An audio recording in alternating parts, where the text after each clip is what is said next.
Good evening all. This is Siyad Illikkal. എല്ലാ ദിവസവും വൈകിട്ട് 7 മണിക്കുള്ള മാർക്കറ്റ് ന്യൂസിലേക്ക് കടക്കാം.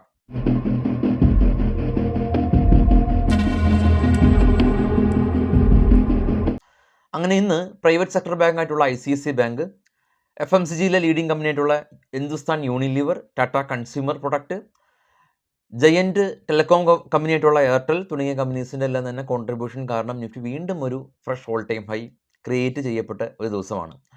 കൊട്ടാക് ബാങ്കും റിലയൻസും, ഈ രണ്ട് കമ്പനീസും റിലയൻസ് നിഫ്റ്റീനെ ഏകദേശം 43 പോയിൻ്റ് ഇടിവിന് കാരണമാക്കി. ഈ രണ്ട് കമ്പനിയും ഇന്ന് മോശം പ്രകടനം കാഴ്ചവെച്ചതുകൊണ്ട് നാളെ മാർക്കറ്റ് അവധിയാണ്. നാളെ എന്നാൽ ഗ്ലോബൽ മാർക്കറ്റ് ഉണ്ട്. അപ്പോൾ ഇത്തരം സാഹചര്യങ്ങളിൽ നമ്മൾ ഏതെങ്കിലും ഒരു പൊസിഷൻ ഹോൾഡ് ചെയ്യുമ്പോൾ നാളെ എൻറ്റയർ ഡേ ആ ഒരു നിഫ്റ്റി ട്രേഡ് ചെയ്യുകയും നമുക്ക് വ്യാഴാഴ്ച ദിവസം കിട്ടുന്നത് മേ ബി ഒരു വലിയൊരു ഗ്യാപ്പ് അപ്പോ വലിയൊരു ഗ്യാപ്പ് ഡൗൺ ആയിരിക്കാം.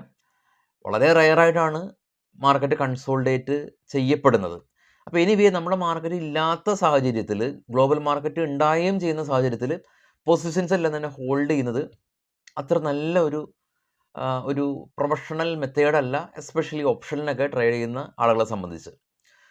നിഫ്റ്റിയുടെ ചാർട്ടും മറ്റുള്ള ഡീറ്റെയിൽസ് നമുക്ക് ഡിസ്കസ് ചെയ്യാം. നിഫ്റ്റിയുടെ ചാർട്ടിൽ നമുക്ക് കാണാം, മാർക്കറ്റ് ഓപ്പൺ ചെയ്തത് സ്ലൈറ്റ്ലി ഗ്യാപ്പ് അപ്പിലാണ്. 24,661 ഹൈ ക്രിയേറ്റ് ചെയ്തു.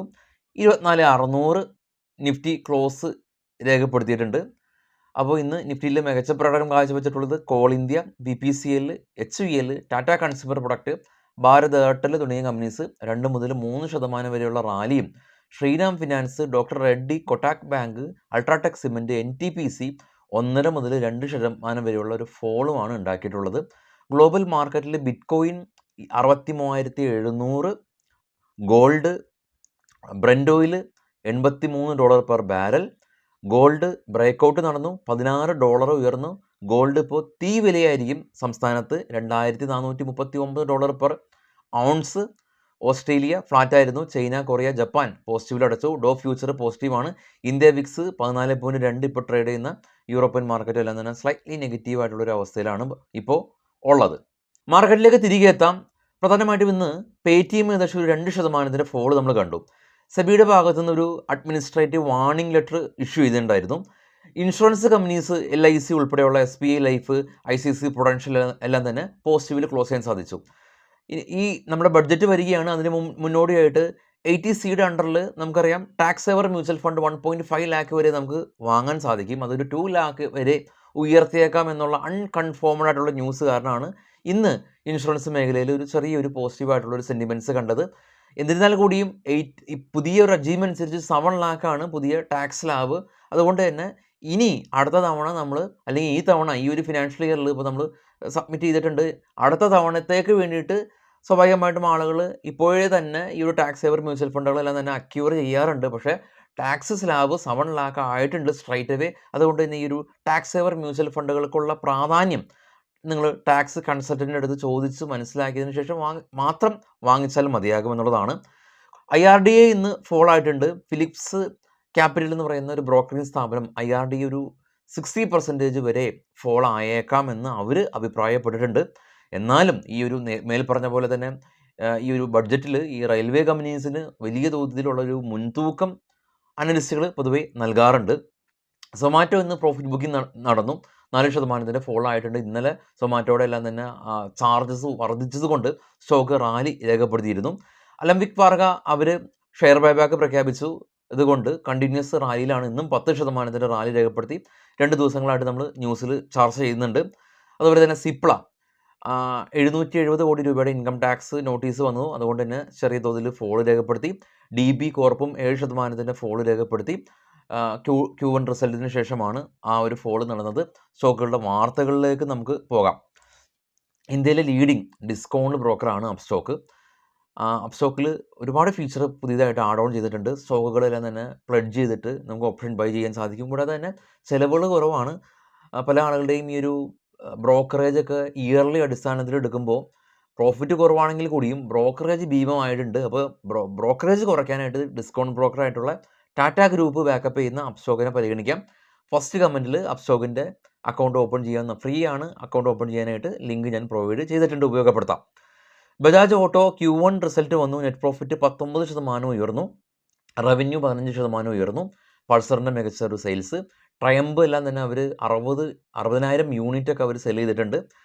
അപ്പോൾ US എക്കണോമിനെ സംബന്ധിച്ച് മറ്റൊരു ന്യൂസ് ഉള്ളത്, ഇപ്പോൾ മൂഡീസ് എന്ന് പറയുന്ന റേറ്റിംഗ് ഏജൻസി പറഞ്ഞിരിക്കുന്നത് ഇൻട്രസ്റ്റ് റേറ്റ് ഹൈക്ക് ഉണ്ടാകും, 25 ബേസ് പോയിൻ്റ് ഹൈക്ക് ഉണ്ടാകും, ജൂലൈയിലെ മീറ്റിങ്ങിൽ ഉണ്ടാകും എന്നുള്ളതാണ്.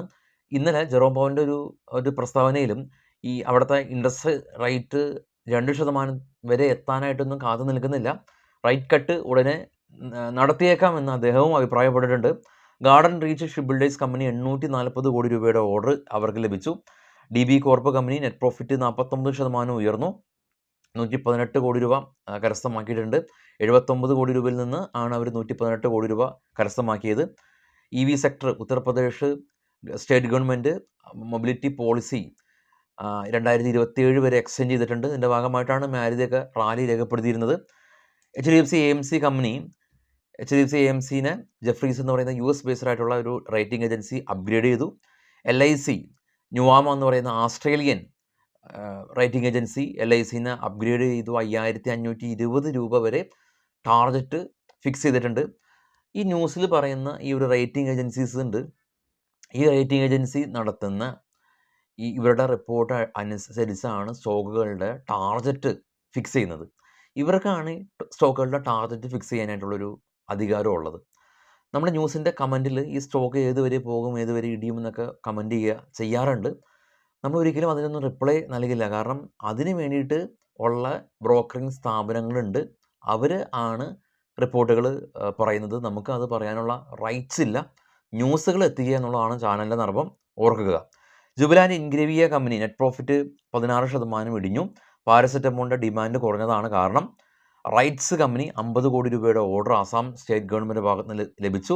TV8 ബ്രോഡ്കാസ്റ്റ് കമ്പനി 44 കോടി രൂപ പ്രോഫിറ്റ് ഉണ്ടാക്കിയ കമ്പനിയാണ്. ഇത്തവണ 50 കോടി രൂപ ലോസാണ് ഉണ്ടാക്കിയിട്ടുള്ളത്. ഹൈഡൽബർഗ് സിമെൻറ്റ് കമ്പനി ഹിമാലൈറ്റ് സിമെൻറ്റായിട്ട് പുതിയ ബിസിനസ് കോൺട്രാക്ട് സൈനപ്പ് ചെയ്തു. ഇന്ന് 5%-ലേറെ റാലി രേഖപ്പെടുത്തി. ശക്തി പമ്പ് 36 കോടി രൂപയുടെ ഓർഡർ ലഭിച്ചു. GRSC കമ്പനി 840 കോടി രൂപയുടെ ഓർഡർ ലഭിച്ചു. സെഞ്ചുറി ടെക്സ്റ്റൈൽസ് കമ്പനി 7 കോടി രൂപ ലോസിൽ നിന്ന് 170 കോടി രൂപ പ്രോഫിറ്റിലേക്ക് കമ്പനി ഉയർത്തി. ഹിമാദ്രി സ്പെഷ്യാലിറ്റി കെമിക്കൽ കമ്പനി 87 കോടി രൂപയിൽ നിന്ന് 123 കോടി രൂപ നെറ്റ് പ്രോഫിറ്റ് ഉയർത്തി. ജ്യോതി സ്ട്രക്ചർ കമ്പനി പുതിയൊരു ഓർഡർ കിട്ടി, 155 കോടി രൂപയുടെ ഓർഡർ കിട്ടിയതായിട്ടാണ് ഇപ്പോഴുള്ള ന്യൂസ്. നാളെ മാർക്കറ്റ് ഇല്ല, എല്ലാവർക്കും അറിയാം. മുഹറം കാരണം മാർക്കറ്റ് അവധിയാണ്. സ്റ്റോക്കിംഗ് ന്യൂസുകളുടെ ആയുസ് എന്ന് പറയുന്നത് ഒരു ദിവസമാണ്. നമ്മൾ രാവിലെ തന്നെ പേപ്പർ നമ്മൾ വീട്ടിലൊക്കെ വരില്ലേ, അതേപോലെ തന്നെയാണ് സ്റ്റോക്കിംഗ് ന്യൂസുകളുടെ അവസ്ഥ. അതായത് 1-2 ദിവസത്തെ ആയുസ് മാത്രമാണ് ഉള്ളത്. അതുകൊണ്ട് തന്നെ ന്യൂസ് കിട്ടാത്ത നിങ്ങളുടെ ട്രേഡിംഗ് സുഹൃത്തുക്കൾക്ക് ചാനൽ നിങ്ങൾ റെഫർ ചെയ്യുക. അവർക്ക് തീർച്ചയായിട്ടും ഉപകാരപ്പെടും. നമ്മൾ കുറഞ്ഞ സമയത്തിനുള്ളിൽ ഒരുപാട് കാര്യങ്ങൾ എൻ്റെ കഥകളോ അല്ലെങ്കിൽ എൻ്റെ മാർക്കറ്റിലുള്ള എൻ്റെ പ്രതീക്ഷകളോ അല്ലെങ്കിൽ എൻ്റെ അസംഷൻസോ ഒന്നും തന്നെ ഞാൻ ഈ ചാനലിലൂടെ പറയാറില്ല. എന്താണോ ന്യൂസ് അത് കൃത്യമായിട്ട് ഡെലിവർ ചെയ്യുക. കഥകളോ ഭാവനകളോ നിറയ്ക്കാത്ത ഒരു ചാനലാക്കി മാറ്റുക എന്നുള്ളതാണ് നമ്മളുടെ ഉദ്ദേശം. അപ്പോൾ എല്ലാവർക്കും ശുഭരാത്രി. ചാനൽ എല്ലാവർക്കും ഷെയർ ചെയ്യുക. സബ്സ്ക്രൈബ് ചെയ്യാത്ത ആളുകൾ സബ്സ്ക്രൈബ് ചെയ്യുക. ഞാൻ എപ്പോഴും പറയാറില്ല സബ്സ്ക്രൈബ് ചെയ്യുന്ന കാര്യം. തീർച്ചയായിട്ടും സബ്സ്ക്രൈബ് ചെയ്യുക. Thank you.